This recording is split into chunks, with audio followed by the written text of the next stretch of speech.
শামসুর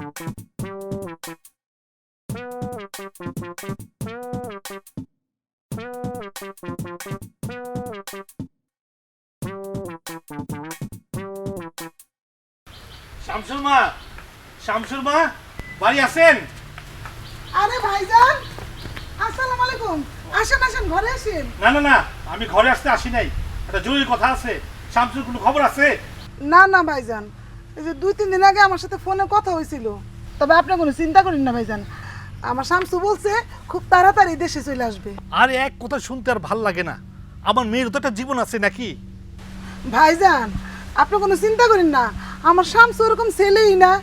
কথাটা যেন মনে থাকে, আর যদি কোন উল্টাপাল্টা হয় তাহলে যে আমি কি যে করব তা আপনি চিন্তা করতে পারবেন না।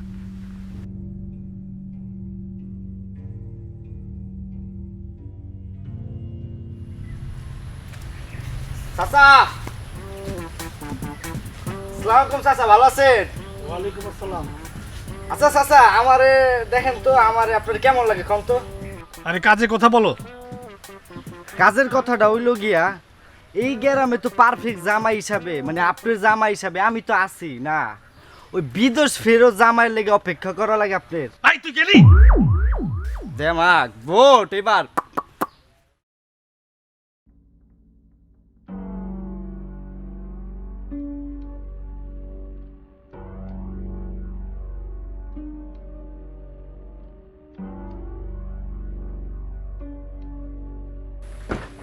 মম, তুমি কেমন আছো মম? দিস ইজ শ্যাম। এটা কেন হয়েছে? আমার বাজান, ও বাজান, বাজান, হাসাই তুমি আইছো। আমার বাজান দি কত বদলে গেছে। বাজান তুমি তো আইলা, আর কয়দিন আগে আইতে পারলা না বাজান? তাহলে তো তোমার বাপেরই দেখতে পারতা। সারাদিন তোমার লেগে রাস্তার পরে বইয়া থাকি। আমার সোনা বাজান। ও মম, তুমি ভিলেজ পিপলদের মতো কেন কান্না করছো?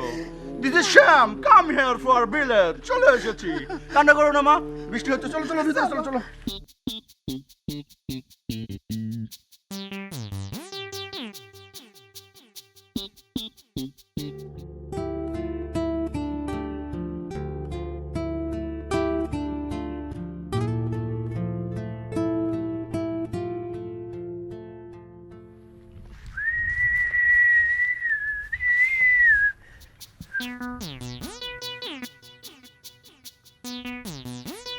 কি ব্যাপার, মন খারাপ? মন তো খারাপ থাকবই। তোমার বাপে একটা বলদ, তারে যে ভোট দিয়ে কিডা চেয়ারম্যান বানায় আমার মাথাই খেলে না। আর শোনো, প্লেনে পাড়া দিলি মানুষ অর্ধেক বদলায় জায়গা, আর বিদেশের মাটিতে পাড়া দিলে তো কথাই নাই। দেখো কোন বিদেশি মেম সাহেবরে বিয়া কইরা 2-3টা ফুটবল টিম বানায় ফেলছে। এই তোর কথা শেষ হইছে? কথা তো আমার একটাই, ওইসব বিদেশের কথা বাদ দিয়া দেশের মানুষের কথা একটু ভাবো। আমি কিন্তু তোমার সুখেই রাখবো, আর যদিও বয়সটা একটু কম তাতে কোনো সমস্যা নাই। বলবো নাকি চেয়ারম্যান চাচারে কথাটা? তুই কিন্তু ইদানিং বেশি স্বপ্ন দেখতেছিস। একবার কি আয়না তোর চেহারাটা দেখছিস? আর কোন অ্যাঙ্গেলে বলতো তুই আমার যোগ্য? এতদিনে যদি বিয়ে করতাম। তুই থাক তোর বিদেশের 5 নাম্বার বউ হওয়ার আশায়, ভালো বুদ্ধি দিলাম তো কাজে লাগে নাই। এই তুই যাবি? উঠ। আরে যাইতাছি। তাই আমার প্রস্তাবটা কিন্তু খারাপ না, একটু ভাইবা দেখিস। তোরে বিয়ে করার জন্য এই গ্রামের মধ্যে আমি একমাত্র পারফেক্ট, বুঝছস? এই গেলি তুই, গেলি। যাইতাছি, দেখতে হয়।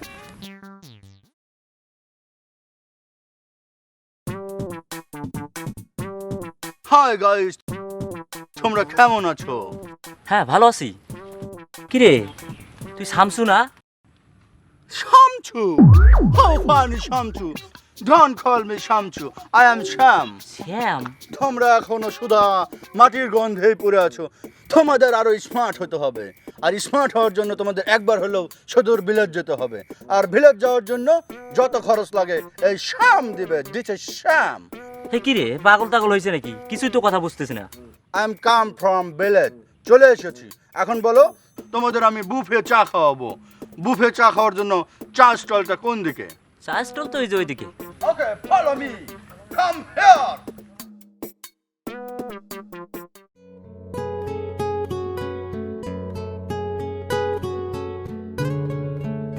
আরে আপা তুমি এইখানে, আমি তোমার সারা পাড়া খুঁজতাছি। কেন কি হয়েছে? জানো কি হয়েছে? বিলের থেকে শামসু ভাই আইছে, তারে যে কি সুন্দর লাগতেছে। কি কস সত্যি? তোমার দুঃখের দিন শেষ, চলো বাড়ি যাই। চল চল চল।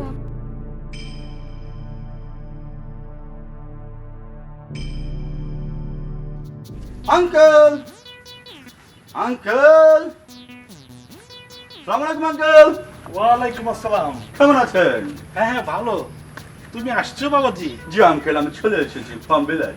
আমি শুনছি তুমি আসছো, তো অনেকদিন পর আসলা। আসো আসো, ভেতরে আসো। নো আঙ্কেল নো, অনেকদিন পরে গ্রামে এসেছি। আমি একটু নীলাকে নিয়ে গ্রামটা ঘুরে দেখতে চাই। ও গ্রামটা ঘুরবা? জি। নীলা, নীলা মা, একটু আয়। আয় আয় আয়। তুই ওকে চিনতে পারছিস?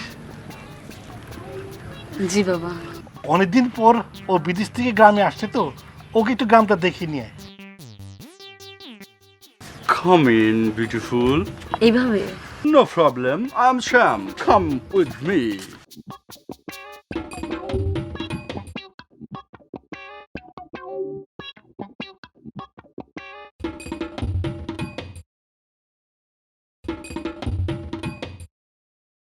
Don't call me Apni. You call me Tumi. G. Yes. এই গ্রাম কত বদলে গেছে, তাই না? তুমিও কত বদলে গেছো। আমিও বদলে গেছি। হ্যাঁ। Oh, I'm Sham. আজ শোনো, সানডাউন, রাত কামিং, চলো বাসায় যাই। বিয়ান সাহেবা, ও বিয়ান সাহেবা। আরে ভাইজান, আসসালামু আলাইকুম। ওয়ালাইকুম আসসালাম। আসেন, ঘরে আসেন। না না, আমার তো তারা আছে, এখানে দাঁড়াই কথা বলি। কিভাবে যে বলবো বিয়ান সাহেবা, এতদিনে আপনাদের সাথে খুব খারাপ ব্যবহার করছি, বুঝতে তো পারেন।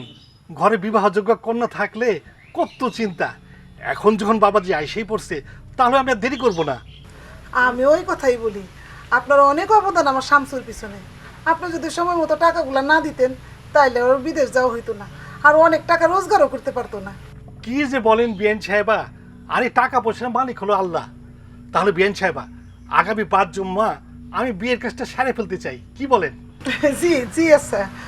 আজ তাহলে যাই, অনেক তারা আছে, অনেক জোগাড় যন্ত্র করতে হবে, আত্মীয় স্বজন সবাইকে দাওয়াত দিতে হবে। আরে ভাইজান, আপনারা মিষ্টি মুখ না করে আমি ছাড়বই না। আসেন আসেন, ঘরে আসেন। আচ্ছা চলেন। আসেন। কিরে তোর বাড়িতে যাই, তোরে পাই না, তারিখ পার হয়ে যায়, টাকা দেওয়ার কোনো খবর নাই, তুই পালাই পালাই বেড়াস আমাকে দেখা। ভাই কয়টা দিন সময় দেন, আপনাকে সব টাকা দিয়ে দেন। না না না না, তোর কোনো সময় দেওয়া যাবে না, টাকা দে, টাকা দে। টাকা দে। কোনো কথা নাই, এখন টাকা দিবি, এখন টাকা দে, দে, টাকা দে, টাকা দে, দে, দে, টাকা, সব টাকা দে, সব টাকা। কোনো টাকা দে। আস্তে আস্তে আস্তে, কি হয়েছে? তোর ওকে মারতেছিস কেন? আরে টাকা পাই, টাকা দেয় না, আসলও দেয় না, সুদও দেয় না। ওই মারো রে। আস্তে আস্তে আস্তে আস্তে আস্তে আস্তে। কত টাকা বের করছিস তুই? 3 লাখ টাকা পাবো। 3 লাখ টাকা বের জন্য মারতে হবে? টাকা দেয় না আমার যা মুনা। যা, বিকালে বিকালে এসে আমার বাড়িতে টাকা নিয়ে যা, যা। দুজনে যাবি, সোজা বাড়ি চলে যাবি, বিকালে এসে আমার বাড়িতে টাকা নিয়ে যাবি, যা যা। ঠিক আছে। কত বড় সাহস! কি হয়েছে বলতো? তোর অবস্থা তো ভালো ছিল, হঠাৎ করে এত দেনা পানা হলে কিভাবে? আব্বা কইছিল বিদেশ যাইতে, ভাবলাম বিদেশ যাই কিছু একটা করবো। গ্রামের মাটি বিটা যা ছিল সব বেচা টাকাগুলো একটা দালালের কাছে দিছিলাম। ঢাকায় যায় দেখি দালালও নাই, আর আমার টাকাও নাই। আব্বারে কুনমু হ্যাঁ কুনমু, আব্বা আমার টাকা সব মাইরা লাইছে। কিছুদিনের মধ্যে আব্বাও মারা গেল। আর এত দিন আমি কেমনে শোধ করব দোস্ত ক?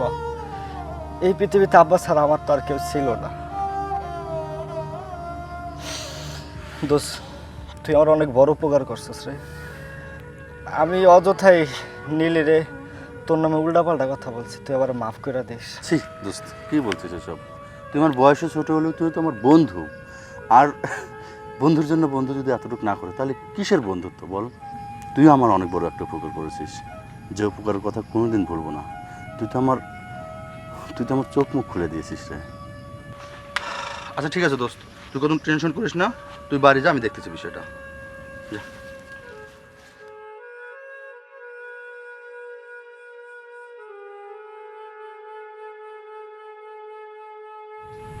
কি ব্যাপার, আজ একটা চুপচাপ কেন? আর আজকে তোমাকে অন্যরকম লাগতেছে। আচ্ছা, তুমি কি আমাকে সত্যি পছন্দ করো? কেন হঠাৎ এই কথা কেন? আমার কথাগুলো শুনলে হয়তো বা তুমি আমাকে পছন্দই করবে না। তারপর বলতে হচ্ছে আমি আসলে বিদেশ থেকে আসিনি, আর আসবে বা কী করে? আমি তো বিদেশেই যাইনি। আব্বা অনেক কষ্টের উপার্জনের টাকা আর তোমার বাবার কাছ থেকে কিছু টাকা ধার নিয়ে বিদেশ পাঠানোর জন্য যে দালালকে দিয়েছিল, সে দালাল আমার সাথে চিটারি করেছে। পরে এর প্রতিবাদ করলে দালালরা পুলিশকে টাকা দেয়, আমাদেরকেই জেলে ভরিয়ে দেয়। জেলে থেকে বাবা মাকে চিঠি লিখে আমি বিদেশ চলে আসছি। আর কী বা করার ছিল বলো? নিজের স্বপ্নটা ধ্বংস হয়েছে, তাতে কোনো আমার আফসোস নেই, কিন্তু বাবা মার স্বপ্নটাকে বাঁচিয়ে রাখার চেষ্টা করেছি। জেলে আমার সাথে পরিচয় হয় একজন বিজনেসম্যানের সাথে। তার কেউ ছিল না, সে আমার সব কথা শুনলো। শোনার পরে সে আমাকে ছেলে ডাকলো। বেচারা কিছুদিন পরে মারা গেল। তার পাশাপাশি আমিও বিজনেসম্যান হয়ে গেলাম। কথাগুলো তোমাকে এজন্যই বললাম যে কালকে থেকে আমাদের নতুন জীবন শুরু হতে যাচ্ছে। আমি চাই না নতুন জীবন শুরু হওয়ার আগে কোনো মিথ্যা দিয়ে শুরু হোক।